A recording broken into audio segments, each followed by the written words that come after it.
Hello everyone, how are you all? I hope you are all doing well. So in today's lecture, we are going to solve numericals based on the topic electromagnetic induction. In this topic, first question I am going to solve is this. The question is given as current in a circuit falls from 5.0 ampere to 0.0 ampere in zero point 0.1 seconds. If an average EMF of 200 volt is induced, give an estimate of the self inductance of the circuit.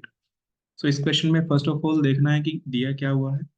तो इसमें current का value दिया हुआ है जो कि fall कर रहा है 5.0 एम्पियर से 0.0 ampere.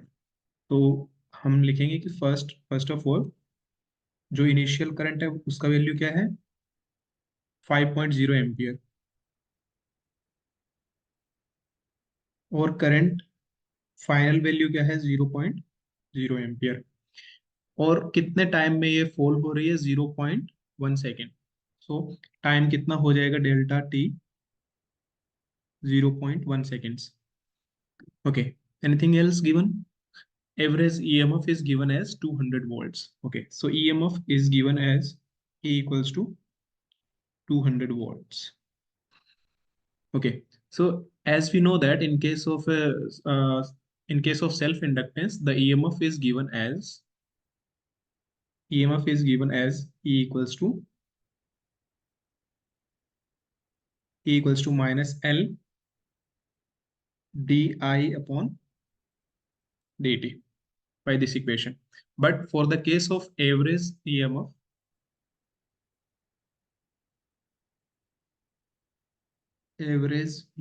this equation will become E equals to minus L delta I upon delta T. Okay, अब यहाँ पे हम वैल्यू पुट कर सकते हैं। तो वैल्यू क्या दिया हुआ है minus L. First of all delta आई को अगर लिखना चाहें तो हम लिख सकते हैं कि I2 माइनस I1, यानी कि change in current what is final current minus initial current, यही होता है। अब delta t is delta T.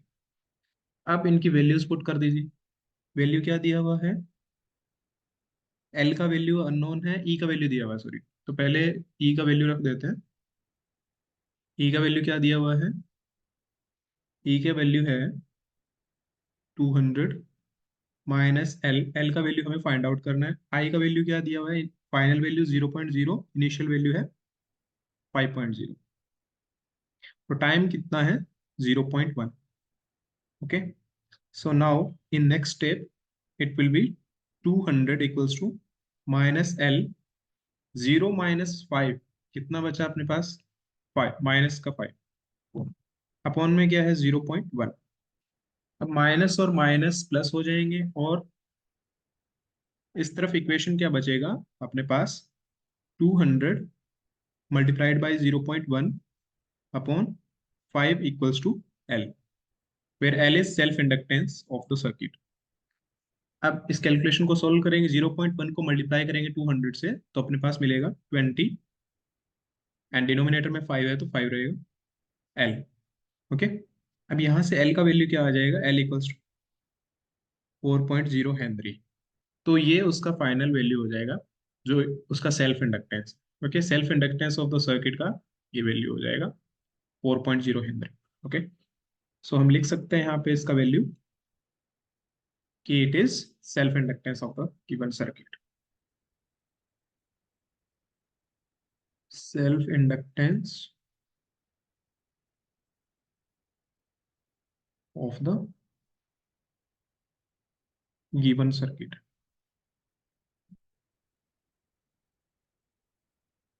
Okay, अब एक क्वेश्चन और सॉल्व करते हैं, क्वेश्चन नंबर 2। ओके, सो इस क्वेश्चन में देखते हैं कि क्या दिया हुआ है।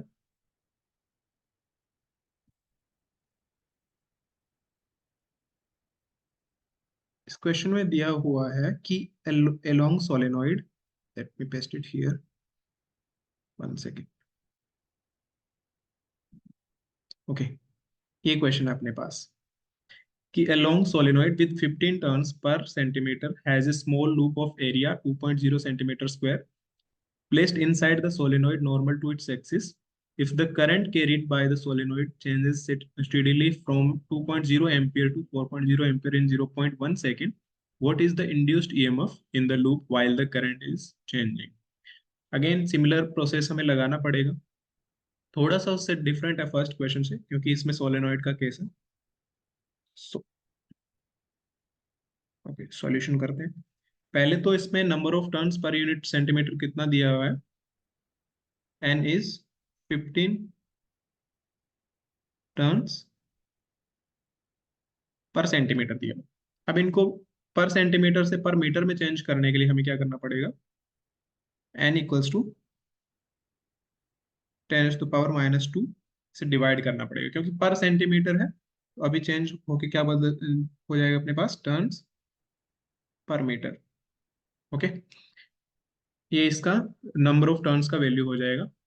तो अपने पास इसका क्या वैल्यू बनेगा अभी, N equals to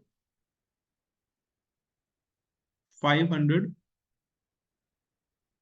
turns per metre, ये इसका वैल्यू हो जाएगा। नेक्स्ट चीज क्या दिया हुआ है, area of the loop. Area of the loop क्या है, ए इक्वल्स टू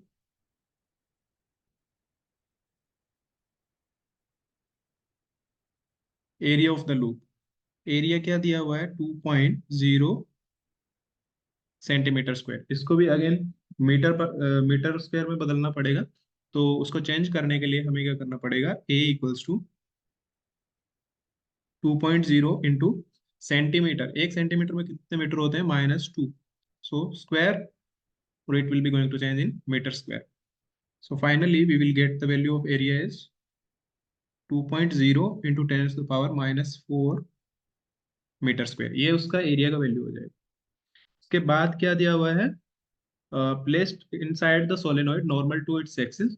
तो अगर ये इसके नॉर्मल टू द एक्सिस अगर ये प्लेस किया गया है, तो दैट मीन्स उसका जो लॉन्ग सोलेनॉइड है उसका मैग्नेटिक फील्ड और इसका एरिया वेक्टर, जो जो स्मॉल एरिया वेक्टर वाला जो सोलेनोइड है, उन दोनों का जो एरिया वेक्टर और मैग्नेटिक फील्ड है उनके बीच में एंगल क्या हो जाएगा, 0 डिग्री।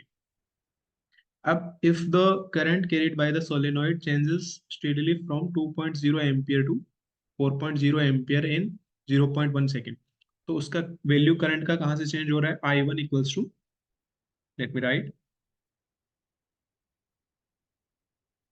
करंट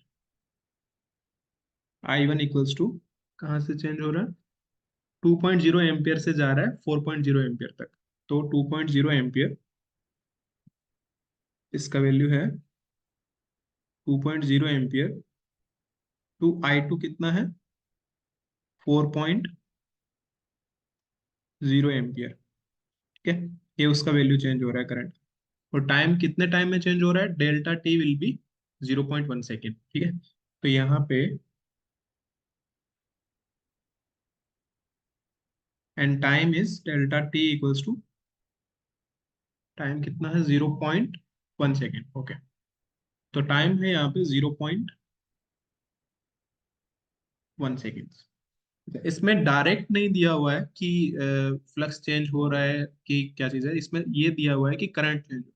तो हमें पता है कि अगर करंट चेंज हो रहा है तो उसका फ्लक्स भी चेंज होगा। कैसे चेंज होगा, अगर करंट चेंज हुआ तो उसका मैग्नेटिक फील्ड चेंज होगा सोलेनॉइड का, और एज ए रिजल्ट अगर मैग्नेटिक फील्ड चेंज हुआ तो उसका फ्लक्स भी चेंज होगा। कैसे चेंज होगा, as we know that the magnetic field of a solenoid, let me right,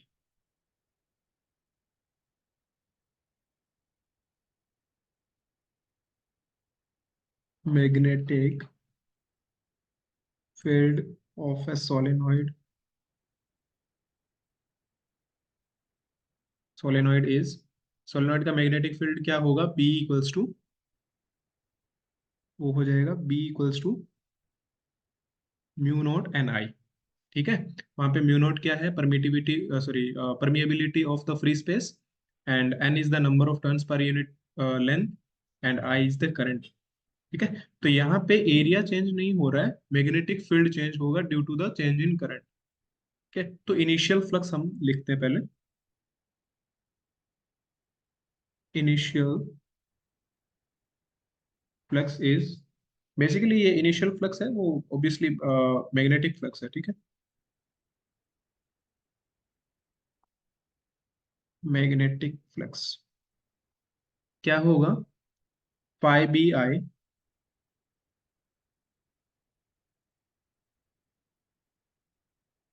will be equals to B vector dot A vector, ये भी इनिशियल में लगाना पड़ेगा, ठीक है। तो इनिशियली हमें पता है कि उनके जो लॉन्ग सोलिनॉइड है, long solenoid with 15 turns per centimetre has a small loop of area 2.0 centimetre square placed inside the solenoid normal to its axis, ठीक है। तो उनके एरिया वेक्टर और मैग्नेटिक फील्ड के बीच में 0 डिग्री का एंगल हो जाएगा, दैट्स वाई हम इसको डायरेक्टली लिख सकते हैं कितना, कि बी ए कोस 0, और ये इनिशियल में आएगा क्योंकि एरिया चेंज नहीं हो रहा है, तो एरिया को इनिशियल लिखने की जरूरत नहीं है। ये कितना हो जाएगा फिर, mu naught N I one, और एरिया इज एरिया, ठीक है। अब फाइनल फ्लक्स अपने पास क्या हो जाएगा, final magnetic flux is, final magnetic flux कितना है, phi B F equals to, final वाला केस, अब फाइनल वाले केस में मैग्नेटिक फील्ड कितना होगा, मैग्नेटिक फील्ड होगा, मैग्नेटिक फील्ड होगा mu naught N I two, और एरिया इज सेम। तो ये हो जाएगा इसका इनिशियल फ्लक्स और फाइनल फ्लक्स, ठीक है। अब टाइम जितना दिया हुआ है, टाइम कितना, 0.1 सेकेंड, वो हम यूज कर लेंगे। तो अभी अपने पास मैग्नेटिक फ्लक्स आ गया है, फाइनल और इनिशियल, तो हम अभी निकाल सकते हैं चेंज इन फ्लक्स। तो वो कितना होगा, delta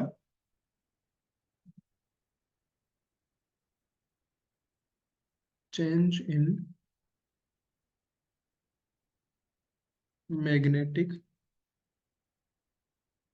flux is delta phi B equals to phi B final minus phi B initial. ये अपने पास फ्लक्स में चेंज होगा। अब यहाँ से इक्वेशन क्या बनेगा, phi B, delta phi B will be, जो फाइनल आया था वो कितना आया था, mu naught N I two A, और वो इनिशियल कितना है, mu naught N I one into A. तो ये अपने पास फ्लक्स में चेंज है, तो यहाँ से क्या वैल्यू कांस्टेंट है, और ये हम बोल सकते हैं कि क्या चीज इसमें कौन सा कॉमन आ सकता है, mu naught N A, that is constant, ठीक है। यहाँ से इक्वेशन क्या बनेगा, delta phi B will be mu naught N A का वैल्यू कांस्टेंट है, तो बाहर ले लो इसको कॉमन, और आई टू है यहाँ पे, और सेकेंडरी में क्या है, आई वन। तो ये अपने पास आ जाएगा चेंज इन मैग्नेटिक फ्लक्स। अब हम लगा सकते हैं फेराडेज इलेक्ट्रोमैग्नेटिक इंडक्शन का law. Okay, apply, apply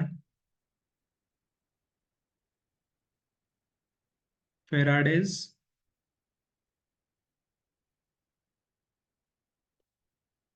law of electromagnetic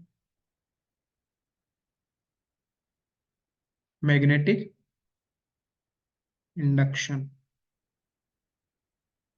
उसके अकॉर्डिंग ईएमएफ क्या हो जाएगा यहाँ पे, वन सेकेंड, इंड्यूस्ड ईएमएफ क्या हो जाएगा, इंड्यूस्ड ईएमएफ विल बी,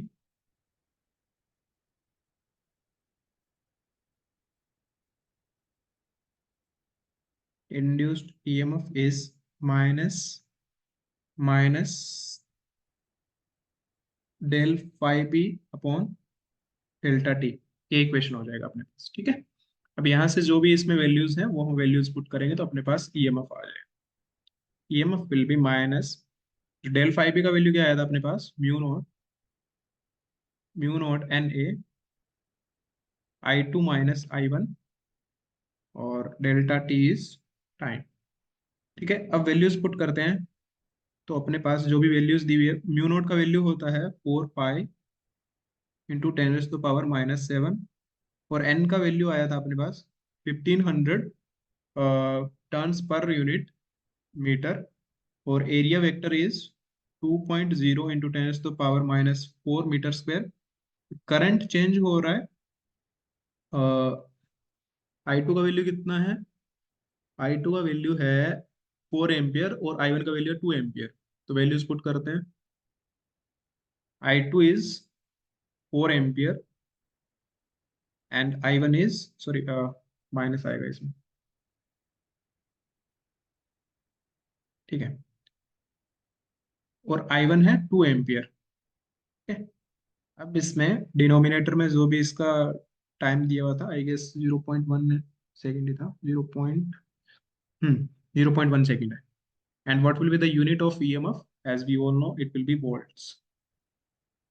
तो इतना इसका ईएमएफ आ जाएगा। अब इसको मल्टीप्लाई करके देखते हैं कितना इसका वैल्यू आता है। ई विल बी 0.1 से अगर करते हैं इसको डिवाइड, तो ऊपर 10 से मल्टीप्लाई हो जाएगा डायरेक्टली। तो equation will formed as 4 pi into 10⁻⁻⁷ into, इसको लिखेंगे तो ये हो सकता है 1.5 इंटू 10⁻³ और ये हो जाएगा 2.0 is 2.0 and 10⁻⁻⁴ is same and 4 - 2 is 2 and एक जो 10 आएगा वो डिनोमिनेटर से आ जाएगा, तो 10 से मल्टीप्लाई होगा। ये इतना वैल्यू आ जाएगा। जब इसको सोल्व करेंगे तो अपने पास वैल्यू आएगा -7.53 इंटू 10⁻⁻⁴ वोल्ट्स। इतना उसका वैल्यू आएगा। तो ये उसका इंड्यूस्ड ईएमएफ हो जाएगा।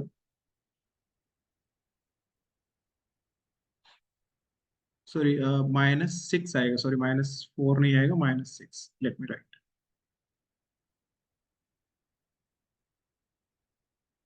Calculation mistake basically. -6 it will B. तो ये उसका इंड्यूस्ड ईएमएफ का वैल्यू आ जाएगा।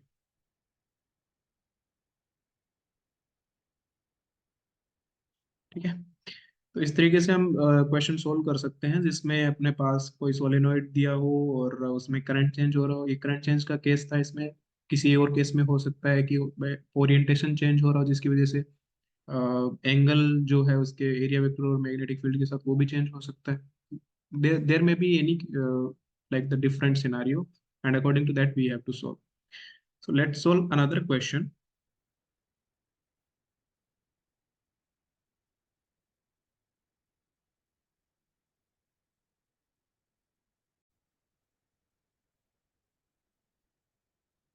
Okay, now we are going to solve question number 3. So in this question, what they have given, a rectangular wire loop of sides 8 centimeter and 2 centimeter with a small cut is moving out of a region of uniform magnetic field of magnitude 0.3 Tesla directed normal to the loop. What is the EMF developed across the cut if the velocity of the loop is 1 centimeter second inverse in a direction normal to the in option A, they have given longer side, and in part B, they have given shorter side of the loop. For how long does the induced voltage last in each case? So first of all, they have given us a rectangular loop. So हमें उसकी sides लिखनी पड़ेगी। लिख, एक second.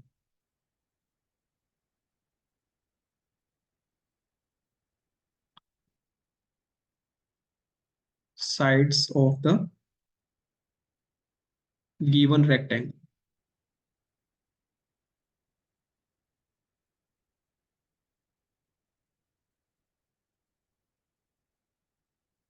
Given rectangular loop.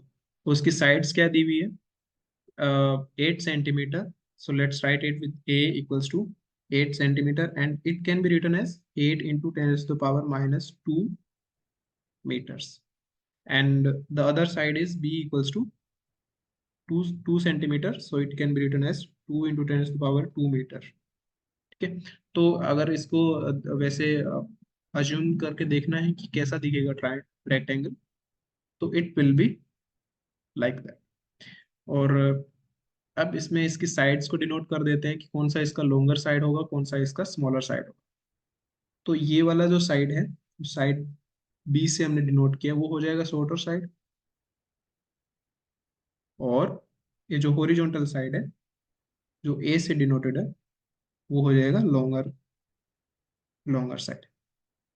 ठीक है। अब इस केस में क्या दिया हुआ है, मैग्नेटिक फील्ड भी है, तो मैग्नेटिक फील्ड लिख देते हैं, द मैग्नेटिक फील्ड, और मैग्नेटिक फील्ड कांस्टेंट है यहाँ पे। मैग्नेटिक फील्ड, मैग्नेटिक फील्ड कितना है, बी इक्वल्स टू 0.3 टेस्ला। ठीक है। और velocity of the loop is and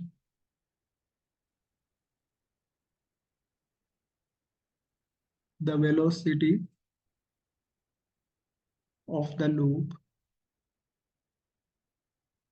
is v equals to 1 centimetre second inverse. अगर इसको मीटर में चेंज करना है तो only the centimetre will be going to change in metre, so it will be 10⁻⁻² metre second inverse, ये उसका velocity हो जाएगा। अब फर्स्ट केस की बात करते हैं, when velocity is normal to the longer side. ठीक है। First case,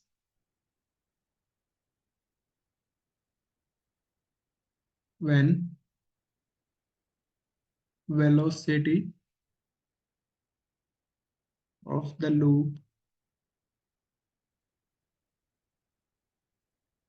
loop is perpendicular or normal, or perpendicular is normal to the longer side,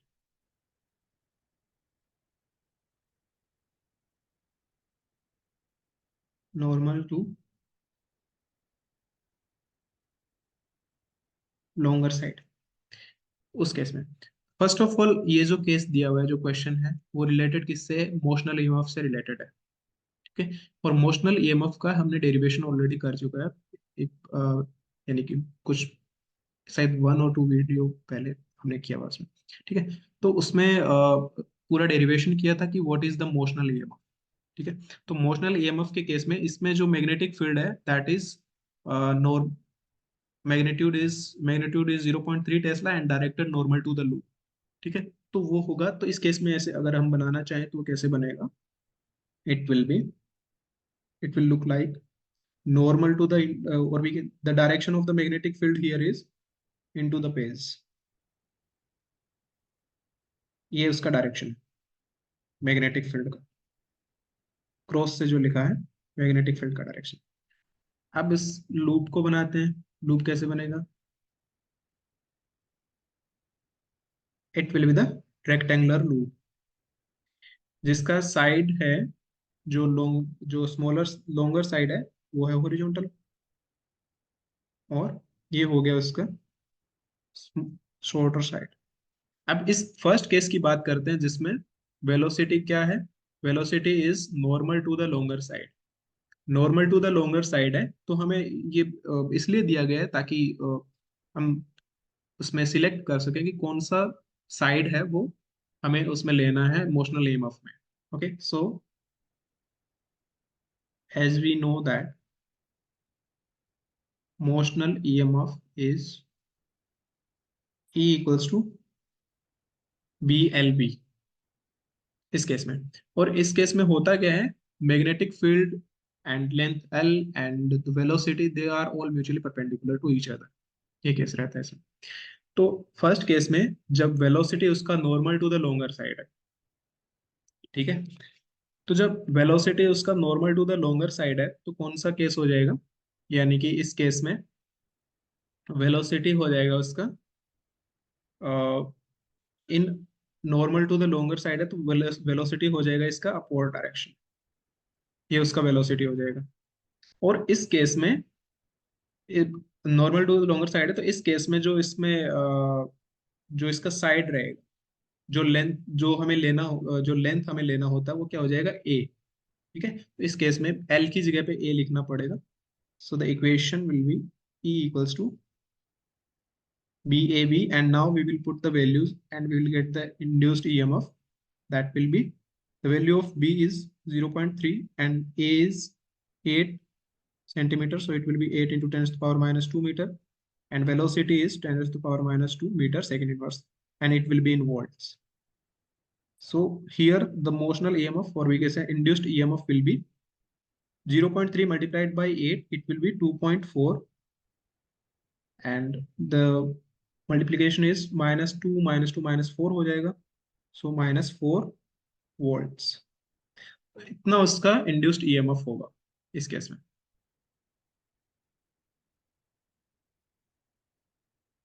It will be induced voltage. अब एक सेकंड पार्ट में एक क्वेश्चन ये भी है कि for how long does the induced voltage last in each case. So first इस case में वोल्टेज कितने टाइम तक रहेगा वो हमें फाइंड आउट करना है. तो इस केस में देखो कि कौन सा साइड मूव कर रहा है. कौन सा साइड मूव कर रहा है? लॉन्गर साइड मूव कर रहा है. तो it is normal to the velocity of the loop is normal to the longer side. तो ये वाला साइड मूव कर रहा है. तो ये वाला साइड मूव कर रहा है, तो उसके मूवमेंट के लिए कितना डिस्टेंस वो ट्रेवल कर सकता है मैक्सिमम. तो उसके लिए डेल्टा वाई कितना साइड तक मूव कर सकता है. तो for this case let me write, for this case the distance which can be traveled कितना हो जाएगा. It will be delta y. और डेल्टा वाई कितना होगा? Equal to the shorter side. उतना वो मूव कर सकता है. शॉर्टर साइड है, और शॉर्टर साइड का डिस्टेंस कितना है? B equals to 2 centimetre. ठीक है. अब हमें निकालना है इसमें how long it will last. That means they are asking us to determine the time, like the up to which time, or we can say like in 2 seconds it will last, or in 3 seconds, whatever it will be, we have to find out. So the time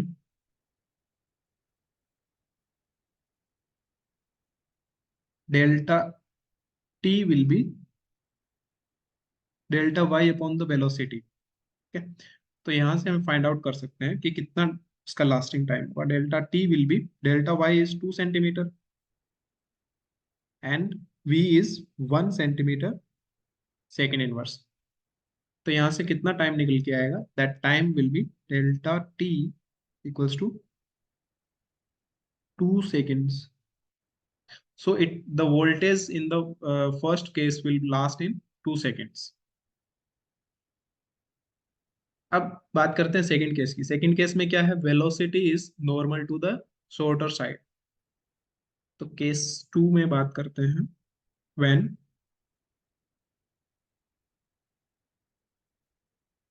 when the velocity is normal to the shorter side. तो जब velocity is normal to the shorter side है, तो उसका motion कैसे होगा? Normal to the shorter side means the velocity will be in this direction. और इस case में जो जो लेंथ हमें लेनी है वो बी के इक्वल होगी. Okay. So induced EMF in this case will be induced induced EMF is E equals to BLB, and in place of L it will be B. So we will place the values and we will get the answer. तो E का B का value same है 0.3 tesla, and small b का value कितना है? 2 centimetre, and v का value कितना है? 10⁻⁻² metre second inverse, and volt. EMF will be in volts. So when we multiply, we will get 0.6 into 10⁻⁻4 volts. तो इतना EMF उसमें प्रोड्यूस हो जाएगा सेकेंड केस में, when velocity is normal to the shorter side of the rectangular loop. Now again, our second task is to find out the lasting time. तो इस case में since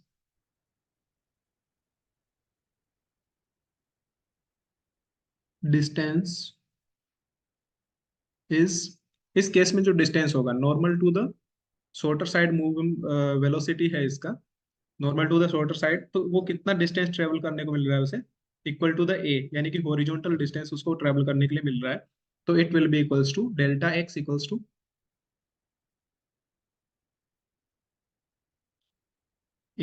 a, and as we know that a is 8 centimeter, so therefore time क्या हो जाएगा इस case में, delta T will be equals to delta x upon velocity, और value put करेंगे तो अपने पास आंसर आएगा डेल्टा टी, एक्स का वैल्यू कितना है डेल्टा एक्स का 8 सेंटीमीटर, एंड इसका कितना है 1 second, and delta T will B 8 seconds. तो इस केस में अपने पास जो आंसर आएगा वो 8 seconds.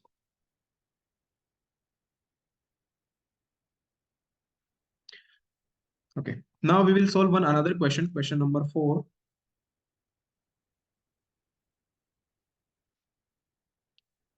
In question number 4, what they have given,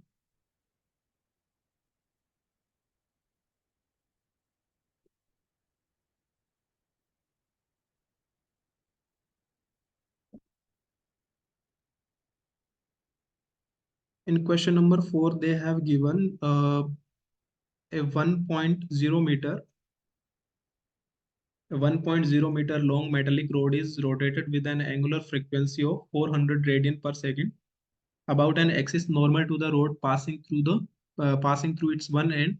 The other end of the rod is in contact with the circular metallic ring. A constant and uniform magnetic field of 0.5 Tesla parallel to the axis exists everywhere. Calculate the EMF developed between the center and the ring. देखो एक similar derivation हमने किया था, ये उसी पे based है, कि एक उस केस में क्या था, एक मेटेलिक रोड था और वो एक मतलब कि एक उसका जो मेटेलिक रोड का एक जो एंड था वो हिंज्ड था, यानी कि वो सेंटर हो गया था, और वो जो रोड थी वो एक रिंग रिंग में ऐसे रोटेट कर रही थी। सिमिलर केस है ये। तो हम इसका अगर डायग्राम बनाना है तो डायग्राम बना सकते हैं, 1 सेकेंड।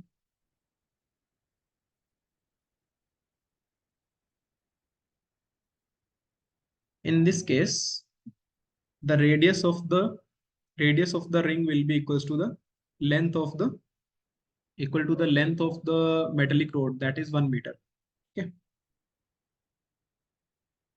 तो इसका रेडियस हो जाएगा,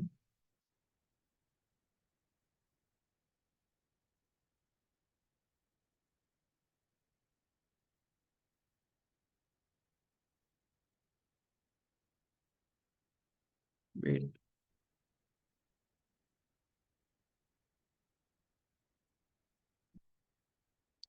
चेंज क्यों,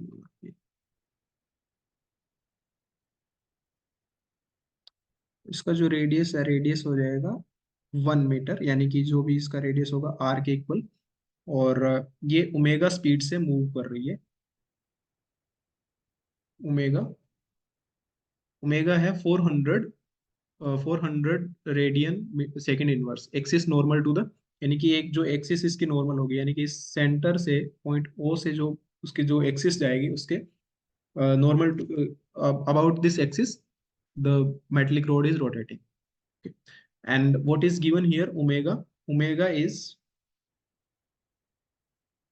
400 radian per second, and the length of the rod that will be equals to the radius of the ring will be r equals to 1 meter, and the magnetic field given as 0.5 Tesla.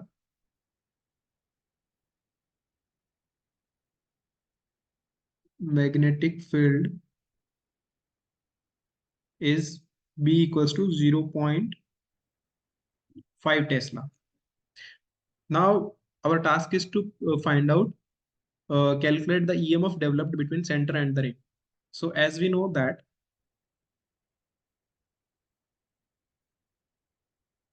the induced EMF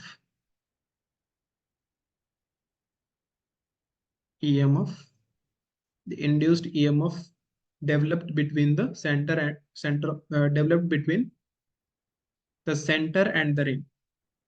Developed bit EMF developed between center and the ring. वो EMF कितना होता है? As we have derived in the previous video, so it will be E equals to 1 by 2 B omega R square. ये उसका developed EMF है. So now we will put the values 1 by 2 and the value of B is 0.5 and the value of omega is 400 and the radius of the ring will be 1.0 meter square and it will be in volts. So E will be basically 1 by 2 and 0.5 is also 1 by 2 and it will be 400 and 1 ka square 1, so volts. So finally 4 and 4 will be cancelled and we will get 100 volts. So E will be 100 volts. So therefore the induced EMF between the center and the ring will be 100 volts. That's how we can solve many questions based on the electromagnetic induction. And if you have any doubt, then you can ask in the comment section. I'll be happy to answer them.